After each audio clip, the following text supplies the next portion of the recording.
통일연구원의 전병곤입니다.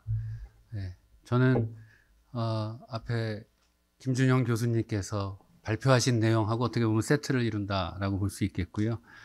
영내 안보 측면에서 우리의 전략적 대응 방안에 대해서 발표를 하도록 하겠습니다. 주어진 시간이 많지 않아서 가능한 시간 내에 다 할 수 있도록 노력을 하겠습니다. 발표 순서는 영내 안보, 한반도에 포커스를 두고 진행하도록 하겠습니다. 미중 갈등 현황, 또 미중 갈등 전망, 그리고 마지막으로 우리 영내 안보의 기조와 방향에 대해서 말씀드리도록 하겠습니다. 먼저 영내 안보를 둘러싼 미중 갈등 현황인데요. 미국은 아시다시피 한반도 정책이라고 구체적으로 하지는 않고 아태 전략 속에서 찾아보면은 미국은 동맹관계 강화를 통해서 대중국 견제를 하고자 하는 그런 정책의 가장 우선적인 순위라고 할 수 있겠고요. 그러다 보니까 한반도에서는 한미동맹을 강화하고 또 비핵화를 이루어야 하는데 대화와 제재를 통한 그런 비핵화를 주장하고 있습니다. 가장 중요한 것은 역시 이제 대중국 견제 봉쇄 전선을 좀 확대하는 한반도에서까지 더 확대하고자 하는 것이 이제 미국의 대중 인식이라고 할 수 있겠고요. 반면에 중국의 한반도 정책은 원론적인 원칙적인 입장에서 보면 한반도 평화와 안정, 비핵화, 대화를 통한 해결 이것을 줄기차게 강조해 왔고요. 근데 실상은 역시 중국의 한반도 인식이나 한반도 관련한 정책은 다 대미 관계를 중심으로 해서 이루어지고 있고 그것이 상당한 영향을 한반도 정책에도 투영되어 나타나고 있습니다. 그래서 간략하게 말씀을 드리자면 미국 주도의 영내 안보 질서 형성을 제어하고 자기 주도의 그런 질서를 만들고자 영향력을 확대한다 이렇게 간략하게 정의를 할 수 있겠습니다. 이러다 보니까 미중 간에는 한반도를 둘러싸고 다양하게 갈등이 이루어지고 있고 점차 그것이 격화되고 있는 그런 양상을 보이고 있습니다. 아시다시피 북한 핵 미사일 문제, 이것에 대한 인식, 원인도 다르고 위협에 대한 인식도 다르고 해법도 다릅니다. 미중 간에. 북한 문제 말할 것도 없고 북한에 대한 인정. 북중 관계는 오랜 전통 우호 관계로 있고 북미 간에는 수교도 좀 이루어지고 있지 않습니다. 또 사드 문제도 있었고요. 한반도 평화 프로세스 관련해서 미중 간에 다양하게 의견이 엇갈리고 있고 서로 갈등을 보이고 있습니다. 미국은 중국의 지역 패권을 이제 억제하는데 주안점을 두면서 역시 한반도 문제도 접근하고 있고 중국은 자신의 핵심 이익에 대해서는 앞에서도 말씀하셨지만 중국은 가능하면은 미국과의 정면 대결을 하기보다는 적정한 수준에서 타협적인 그런 태도를 보이고자 하는데 핵심 이익에 관해서는 강력한 대응을 하고 있습니다. 핵심 이익을 수호하기 위해서.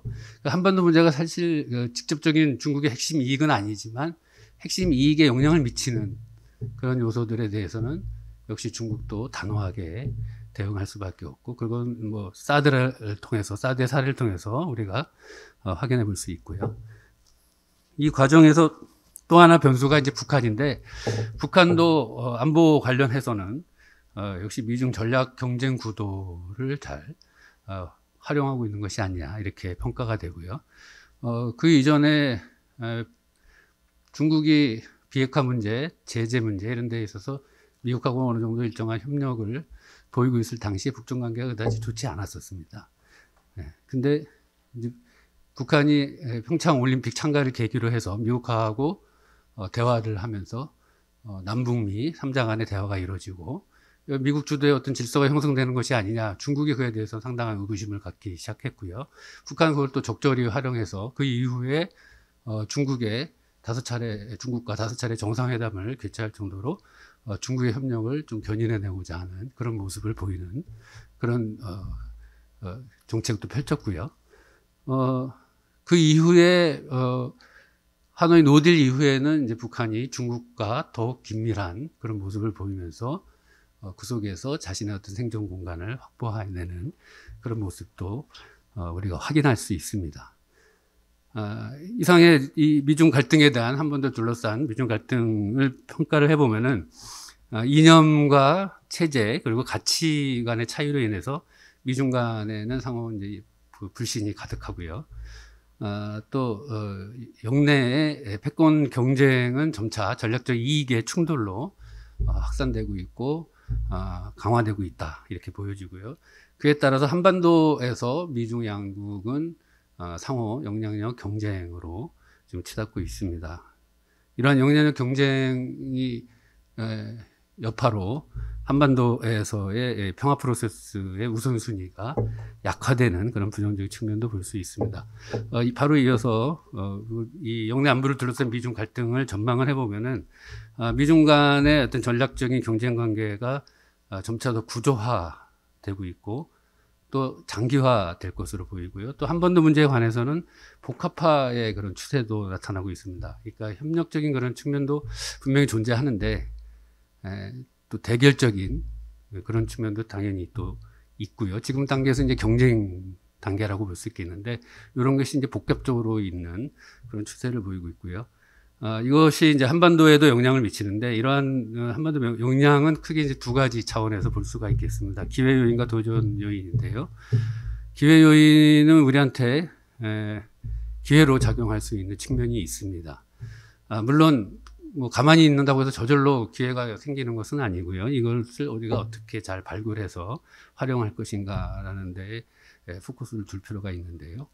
어떻든 미국은 중국을 견제하기 위해서 한미동맹을 강화해야 되고 그에 따른 인센티브를 제공할 수 있는 그런 동기를 갖고 있고요.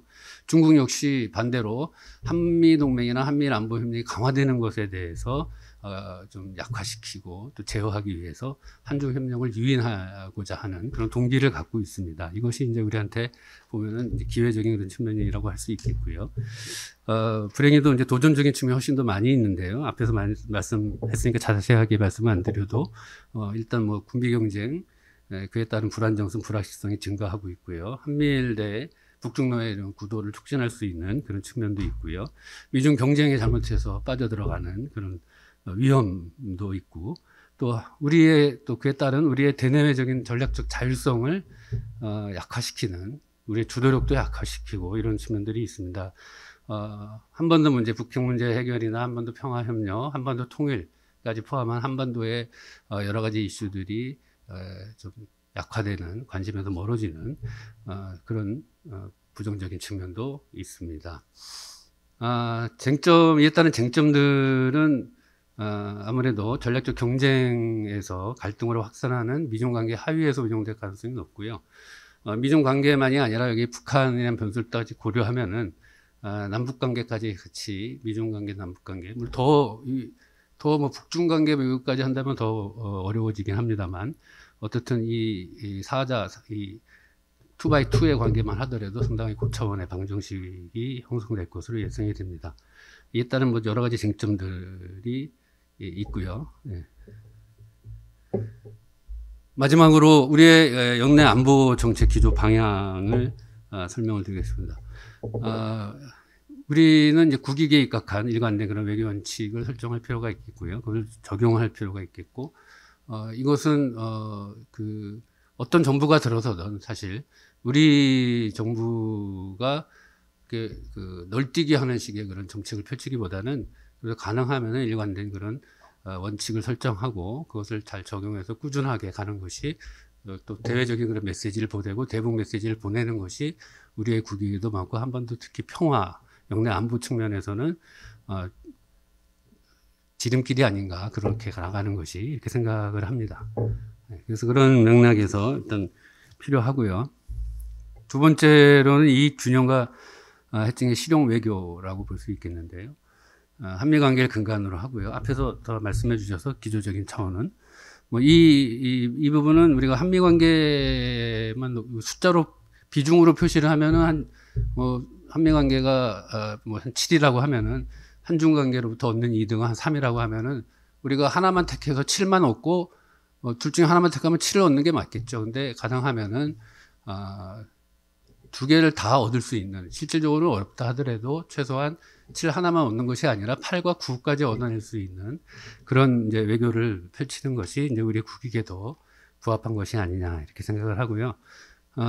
한중 관계를 통해서 그동안에 많은 논의들이 주로 이제 경제적인 맥락에서 한중 간의 이익도 있기 때문에 우리는 뭐 한중 관계도 중시해야 된다 이렇게 얘기를 하시는데, 여기에 안보 정책이고 또 한반도 평화라는 그런 맥락에서 본다면은 한중 관계도 중요합니다. 역시 그럼에도 불구하고 왜냐하면은 우리가 한반도의 영내 평화 안보를 하는 데 있어서 한미 동맹은 물론 굉장히 중요한 전략적 자산이긴 합니다, 우리한테. 그러나 중국을 배제한 채의 한반도의 평화가, 완전한 평화가 이루어지기, 정착되기가 사실 어렵습니다. 반쪽짜리 평화밖에 안 될 것이고 북중 관계도 있고요. 그래서 그런 맥락에서도 역시 한반도의 평화를 정착하기 위해서는 중국의 협력이 필요하다, 이런 맥락에서 말씀드리고요. 또 우리의 전략적인 자율성도 고취를 해서 우리의 어떤 국력이나 우리의 외교력이나 여러 가지 종합 국력을 좀 향상시킬 필요가 있다, 이렇게 그래야지 또 이러한 어떤 여러 가지 정책 기조나 방향을 우리가 설정하고 수행하는데 가능하다, 이렇게 말씀드릴 수 있겠고요.